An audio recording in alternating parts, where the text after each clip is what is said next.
Hi అండి, మా ఇంటి వీడియోస్కి స్వాగతం. ఈరోజు రిబ్బన్ పకోడీ తయారీ విధానం చూద్దాం. ఒక బేషన్లో 3 కప్పులు వరిపిండి, 1 కప్పు శనగపిండి వేసుకొని కారము, పసుపు, తగినంత 2 స్పూన్స్ కారం, కొంచెం చిటికెడు పసుపు, నువ్వులు, తెల్ల నువ్వులు 2 స్పూన్స్, వాము 1 స్పూను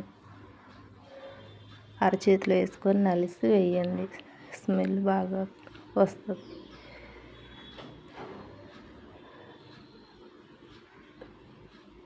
సాల్ట్,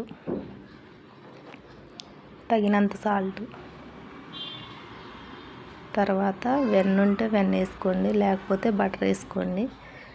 బటర్ బాగా పిండికి బాగా మద్దన చేయాలండి. బాగా పిండికి పట్టిస్తే గుల్లగా క్రిస్పీగా వస్తాయి. ఇప్పుడు తగినన్ని వాటర్ పోసుకొని కలుపుకోవాలి.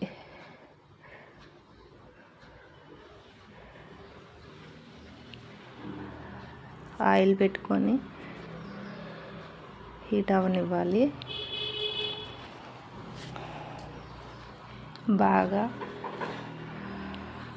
మరీ గట్టిగా కాకుండా మరీ లూజుగా కాకుండా కలుపుకొని హీట్ అయ్యాక ఆయిల్లో ఒత్తుకోవాలి.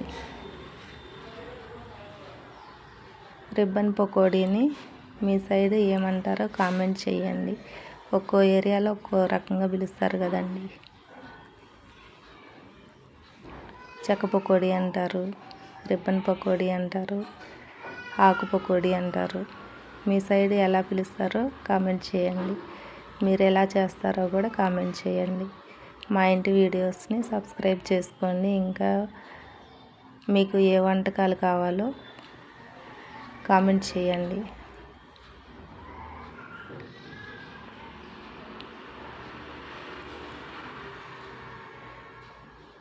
పిల్లల స్నాక్స్కి కూడా బాగా ఉపయోగపడతాయి.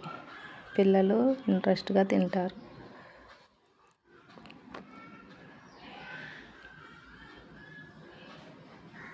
మీరు ఎలా చేస్తారో కామెంట్ చేయండి. క్రిస్పీగా గుల్లగా వస్తాయి. ఇలా ఒకసారి ట్రై చేయండి. వేడివేడిగా సాయంత్రం స్కూల్ నుంచి వచ్చేసరికి పిల్లలు ఇలా చేసి పెట్టండి, మంచిగా తింటారు.